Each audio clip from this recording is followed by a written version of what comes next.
말도 하지 못하고 한참 있다가 이렇게 말을 했습니다. 암이면 여행을 떠나겠다는 나의 그 꿈, 암이 아니라는 말에 까맣게 잊게 되었네. 그리고 암이 아니기 때문에 나는 오늘도 모든 것을 잊어버리고 그저 일상에 바쁘고 짜증내고 원망하고 무의미한 인생을 살아가고 있다네 라고 말입니다. 성도 여러분, 이 글을 읽으면서 어떤 생각을 할 수 있습니까? 암 진단을 받은 친구는요, 죽음을 생각하게 되었죠. 내 생명은 이제 죽게 되었다는 것을 인식하게 되었습니다. 그리고 죽음에서부터 남은 시간마저 삶을 다시 한번 설계하기 시작한 거죠. 여행을 통해서 세상을 보기 시작했습니다. 그동안의 일상을 바쁘게 살면서 보지 못했던 세상이 한눈에 들어오기 시작했죠. 또한 글을 쓰고 시를 쓰면서 사람들의 마음도 알게 되었습니다. 죽음에서부터 세상을 보는 눈이 열린 거지요. 그래서 그전에는 살아보지 못했던 전혀 다른 삶을 살게 된 겁니다. 반면에 단순한 혹이라는 진단을 받은 친구는 병원에서 치료를 받고 나니까 죽음을 생각하지 않게 되었습니다. 죽음은 나와 거리가 멀다고 생각했죠. 그런데 문제는요, 아무리 혹을 제거했다 할지라도 그래도 이 친구도 죽는다는 것이죠. 어리석은 짓을 한 것입니다. 그래서 그동안 살았던 삶의 방식대로 산 거지요. 매일매일 바쁘게 살고 각박하게 살고 짜증내며 살고 근심 걱정에 사로잡혀 살았던 것입니다. 정말 단순한 이야기 같지만 간과할 수 없는 이야기가 아닐까요? 우리의 삶은 다시 세팅이 되어야만 합니다. 어디서부터요? 죽음을 생각하는 것에서부터 다시 시작해야 합니다. 죽음을 배제한 채 하루하루를 살아간다면 그 인생은 불행할 수밖에 없습니다. 사랑하는 성도 여러분, 그런데 우리 크리스천들은요, 인생을 어떻게 설계해야 합니까? 오늘 하나님은 우리에게 이렇게 선포해 주고 계십니다. 자, 여러분 3절과 4절의 말씀인데 하나님의 음성입니다. 우리 같이 한번 잘 읽어보겠습니다. 이는 너희가 죽었고 너희 생명이 그리스도와 함께 하나님 안에 감추어졌습니다. 우리 생명이신 그리스도께서 나타나실 그때에 너희도 그와 함께 영광 중에 나타나리라. 대부분의 사람들은 삶의 마지막을 죽음이라고 생각합니다. 그래서 죽으면 아무것도 할 수 없다고 생각하죠. 더 이상 의미 있는 일을 할 수 없다고 생각합니다. 또 부정적인 생각으로 죽음을 보기 시작하면서 우리는 아무것도 남지 않는 흙으로 돌아간다고 생각하죠. 암 진단을 받은 사람은 죽음을 꼭 부정적인 것으로만 생각하지 않았습니다. 아무것도 할 수 없는 시간이 오기 전에 의미 있는 일을 해보자. 더 멋진 삶을 한번 살아보자. 흙으로 돌아가기 전에 마무리를 한번 잘 해보자. 이렇게 생각했죠. 그랬더니 그의 일상이 확 달라진 겁니다. 그런데 여러분, 인간의 삶은요, 죽음으로만 끝나는 게 아닙니다. 크리스천들이 살아가는 전혀 다른 인생도 존재한다는 거죠. 그게 무엇입니까? 바로 영생이라는 삶입니다. 오늘 3절 4절 읽었던 말씀 속에 우리가 예수님을 구주로 영접하는 순간 저와 여러분은 죽은 존재가 됩니다. 그 죽은 존재인 나의 생명은요, 예수님의 생명과 함께 하나님 앞에 감추어져 있습니다. 그래서 우리 눈으로 볼 수가 없었던 거죠. 어쩌면 이성으로도 느끼질 못했던 겁니다. 그래서 우리는 여전히 내가 살아있는 존재인 줄 착각하면서 살아갔죠. 또 나에게 예수님의 생명이 살아있음도 잘 느끼지도 못하죠. 왜 그렇습니까? 감추어져 있기 때문에 그래요. 하나님 안에 감추어져 있기 때문에. 그러면 이 생명은 언제 우리가 확인할 수 있는 것입니까?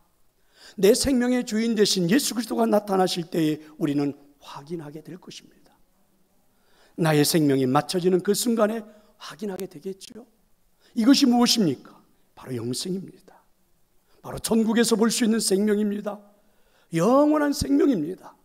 바로 우리의 실존입니다. 사랑하는 성도 여러분, 우리 크리스천들은 삶을 그러면 어떻게 세팅을 해야 합니까? 암 진단을 받고 죽음을 생각하면서 새롭게 인생을 설계했던 사람과도 우리는 달라야 합니다. 우리의 생명은 영원한 생명이 되었다. 천국에서 누릴 영생을 얻었다. 지금 눈에 보이지는 않아도 나의 생명은 영원한 것이다. 이 생명을 근거로 우리의 삶을 새롭게 설계해야 하는 것입니다.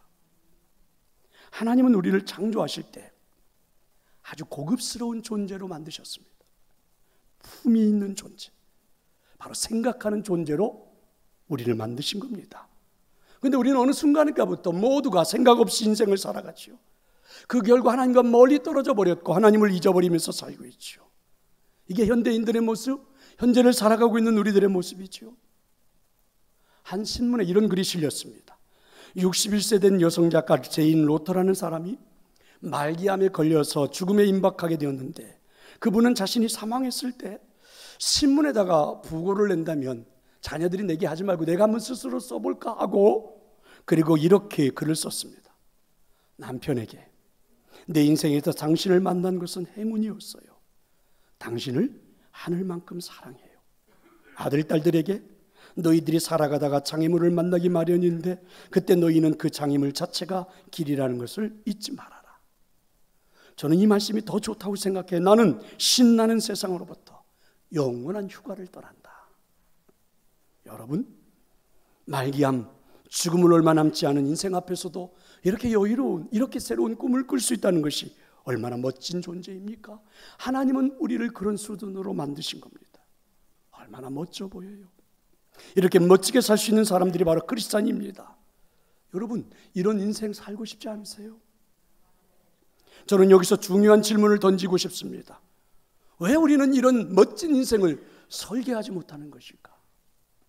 영생을 소유한 사람이 멋진 인생을 설계하려면 반드시 해야 하는 일이 있습니다. 오늘 하나님 우리에게 이렇게 명령을 하십니다. 자, 여러분 1절과 2절 하나님의 명령인데 잘 들어봅시다. 우리 함께 읽어보겠습니다. 그러므로 너희가 그리스도와 함께 다시 살리심을 받았으면 위의 것을 찾으라. 거기는 그리스도께서 하나님 우편에 앉아 계시느니라. 위의 것을 생각하고 땅의 것을 생각하지 말라. 그렇습니다. 하나님의 명령은 위의 것을 찾으라, 위의 것을 생각하라는 것입니다. 여기서 여러분, 위의 것을 찾으라, 이 찾으라는 말씀은 생각하라는 말씀과 동일한 뜻을 가지고 있죠. 위의 것이라는 것은 하나님의 말씀이겠죠. 그렇습니다. 멋진 인생을 설계하고 싶다면, 정말 멋진 인생을 설계하고 싶다면 하나님의 말씀을 깊이 한번 생각해 보라. 하나님의 말씀으로 가치관을 삼아보라 라는 것입니다. 암 진단을 받은 사람의 변화는 무엇으로부터였습니까? 생각입니다. 간단하지만 생각이에요.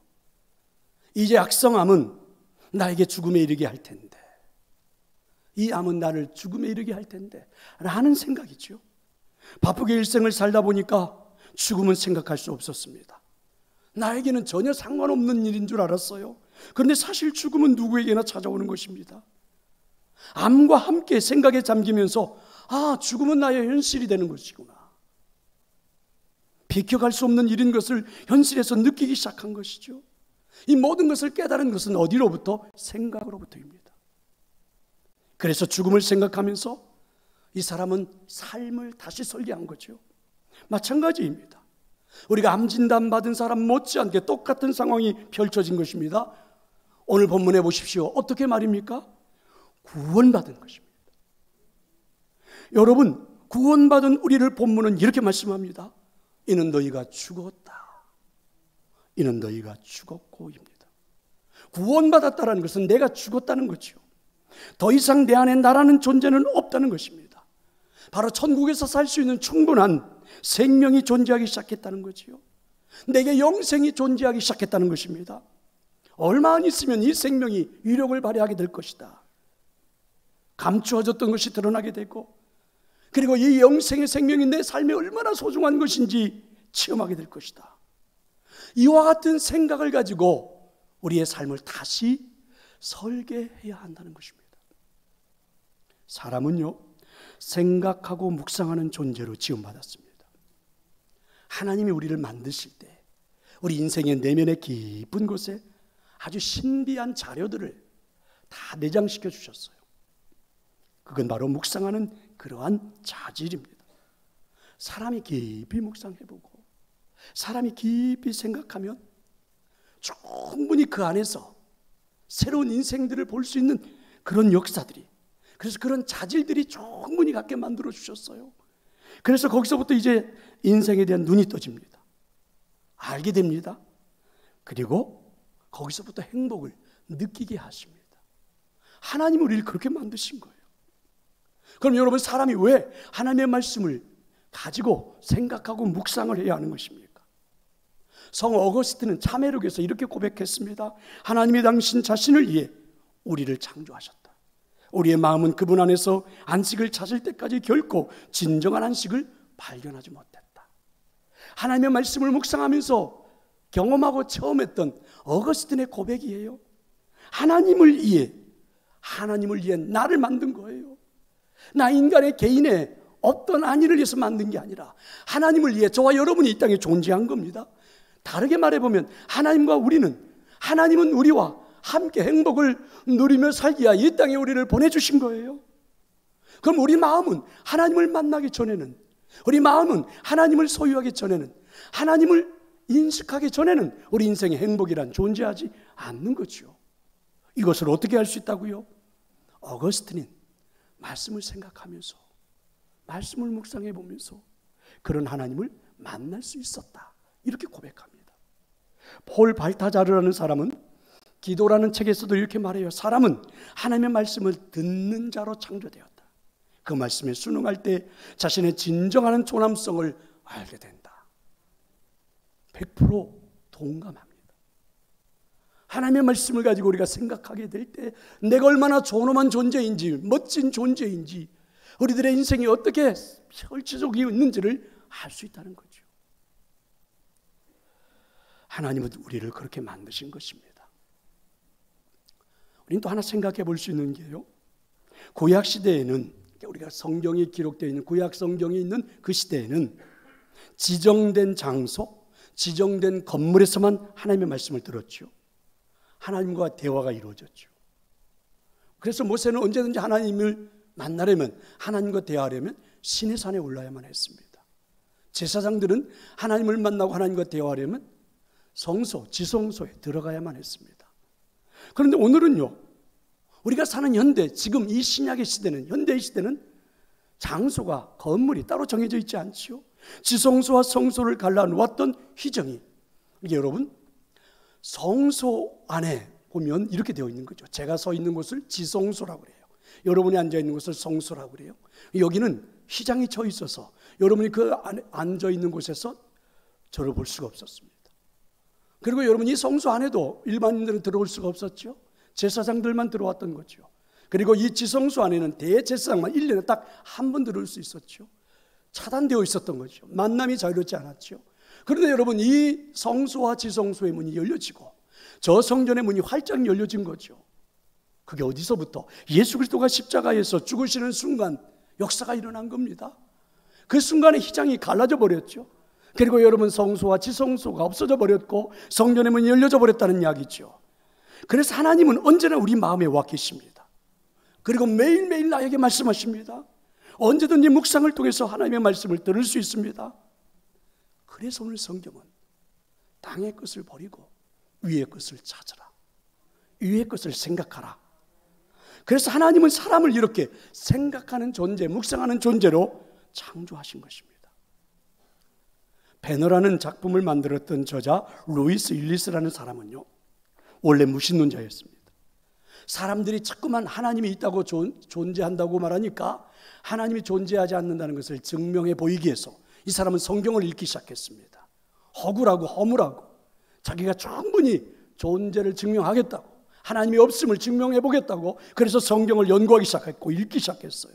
그런데 이 사람은 성경을 읽고 연구하다가 오히려 성경에서 놀라운 역사를 발견했죠. 하나님의 장엄한 은혜를 발견하게 된 겁니다. 그리고 이 사람은 오히려 후에는 신의 존재를 이 세상에 증명하기 위해서 배너라는 작품을 만들게 된 것입니다. 여러분, 오늘날 기독교에 문제가 있다면 하나님의 말씀을 등한시하고 자꾸만 기독교에 대한 것을 가르치려고 하는 거죠. 아이들에게 성경을 가르치려고 할 때 자꾸만 우리는 예수님을 가르치지 않고 예수님에 관한 것을 가르치려고 할 때가 많죠. 예를 들면 예수님의 어머니 이름이 뭐냐? 아버지는 몇 살을 살았느냐? 예수님의 직업이 뭐냐? 예수님이 십자가에 달렸던 십자가의 길이가 얼마나 되냐?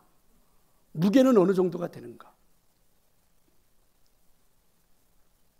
우리는 이런 것들을 가르쳤죠. 예수님이 십자가에 달렸을 때 옆구리를 창으로 찔렀는데 예수님이 죽기 전에 찔렀느냐? 죽은 다음에 찔렀느냐? 이런 것들을 가르치기 시작했죠. 예수님에 관한 것들입니다. 그런데 여러분, 예수님의 어머니의 이름이 마리아인 것을 몰라도, 예수님이 지셨던 십자가의 무게가 도대체 얼마나 되는지는 몰라도 구원받는 데는 아무 지장이 없습니다. 그 모든 것들은 부수적인 것들인데, 사실은 여러분, 기독교에 관한 것, 예수님에 관한 이 부수적인 것들은 사실 그보다 더 중요한 것들은 예수님에 대해서 예수님을 믿게 해야 하는 것입니다. 그게 무엇입니까? 바로 말씀을 묵상하는 거죠. 말씀을 가지고 깊이 생각해 보는 거죠. 그러면 우리들의 삶이 방향이 달라질 줄로 믿습니다. 이렇게 하나님의 말씀을 묵상하면서 하나님을, 그 사랑을 가슴에 담기 시작하면 놀라운 축복의 삶을 살 수 있다.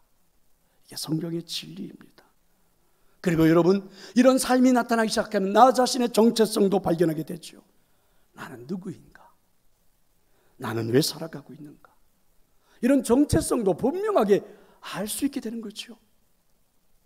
어느 목사님이 그 교회 안에서 성도들이 별 문제도 아닌 것을 가지고 자꾸만 갈등하고 싸우고 왈가왈부하는 것을 보고 걱정을 하다가 고심 끝에 어느 날 주일날 강단 앞에다가 관을 하나 갖다 놓았습니다.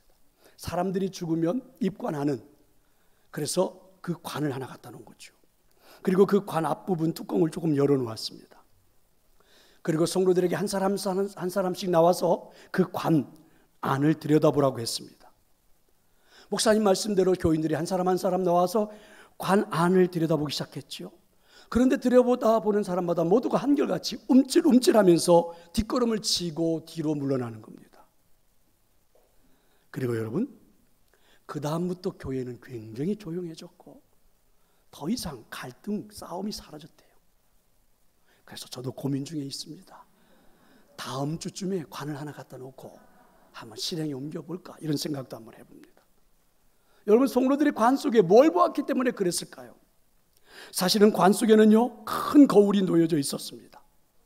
그래서 그 관을 들여다보는 순간 거울 속에 비쳐있는 자신의 얼굴을 보았던 거죠.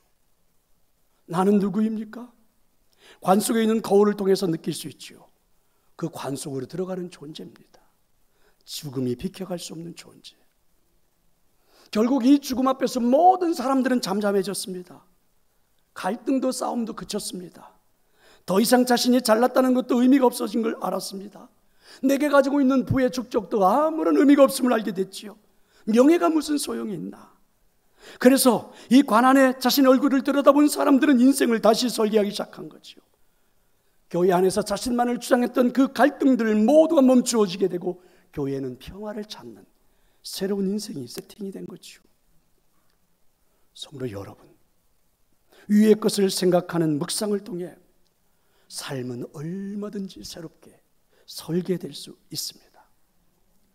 하나님의 말씀을 가지고 깊이 생각할 수만 있다면 여러분의 인생은 얼마든지 새롭게 열려질 수 있습니다. 시작해보고 싶지 않으십니까? 한일전 축구가 열리면 우리나라 사람들은 대단해지죠. 저도 그렇습니다. 전 세계 모든 나라의 축구를 다 져도 일본에게는 절대로 져서는 안 되는 게 우리들의 생각입니다. 한일전 축구가 열려서 TV 앞에 앉았습니다. 그런데 이게 웬일입니까? 전반전에만 3대0으로 치는 것입니다. 우라통이 시물고 속상하고, 그래서 TV를 끄고 그냥 잠을 자버렸습니다. 그런데 아침에 일어나 보았더니, 뉴스를 보았더니 글쎄 4대3으로 역전을 한 겁니다. 다시 재방송을 보기 시작했습니다. 전반전이 진행되는데 3대0으로 지고 있는데도요, 어제 같았으면 속이 불불 끓고 열불이 나고 소리를 지르고 막 이랬을 텐데 전혀 걱정이 없습니다. 3대 0으로 지고 있는데 마음 편하게 간식도 먹고 그리고 TV를 웃으면서 보고 있습니다. 이제 드디어 우리나라 선수들이 골을 넣기 시작할 거야. 그리고 3골을 넣은 다음에 나중에 1골을 넣어서 역전하겠지. 그렇게 마음이 편할 수가 없습니다. 결과를 이미 알고 있기 때문입니다. 그것이 바로 든든함입니다. 성도 여러분, 우리 크리스찬들이 세상을 살면서 자신만만하고 두려움이 없는 이유가 바로 이것입니다. 결과를 알기 때문입니다. 비록 지금 나의 생명이 하나님 안에 감추어져서 눈으로 확인할 수는 없어도, 내 이성으로 느낄 수는 없어도 반드시 나타나게 될 것입니다. 어떻게 느낍니까? 묵상을 통해서 느낄 수 있습니다. 어떻게 체험할 수 있습니까? 생각을 통해 깊이 체험할 수 있습니다. 여기서부터 여러분 새로운 인생을 설계해 보고 싶지 않으십니까? 사랑하는 성도 여러분, 암 진단을 받고 죽음이 코앞에 와 있음을 알고 인생을 새롭게 시작하고 마무리를 멋지게 잘한 이 사람, 단순한 혹이라는 것 때문에 다시 일상으로 돌아가 각박하고 바쁘고 원망하고 짜증내며 불행하게 산 인생, 여러분 어떻게 삶을 살고 싶나요? 그런데 우리 크리스천들은 이보다도 더 멋진 인생, 내 안에는 예수 그리스도의 생명이 비록 하나님 안에 감추어져 있긴 하지만 나타날 것이고 분명해질 것이고 영원할 것인데, 그 생명을 소유한 우리들 인생을 얼마나 멋지게 설계할 수 있겠습니까? 얼마나 멋지게 살 수 있겠습니까? 당당하고 여유 있고 웃고 즐거워하고 누군가에게 사랑을 베풀고 누군가에게 나눔을 주고 누군가를 끌어안을 수 있는 얼마나 멋진 인생이 우리에게 준비되어 있습니까? 다시 한번 설계해서 살고 싶지 않으세요? 영생으로부터, 천국으로부터, 여러분이 소유한 그 생명으로부터 다시 한번 남은 인생이라도 멋지게 살아보고 싶지 않으세요? 오늘 여러분에게 그런 도전의 시간이 될 수 있기를 축원합니다. 아버지 하나님 고맙습니다. 참 어리석은 인생을 살았습니다.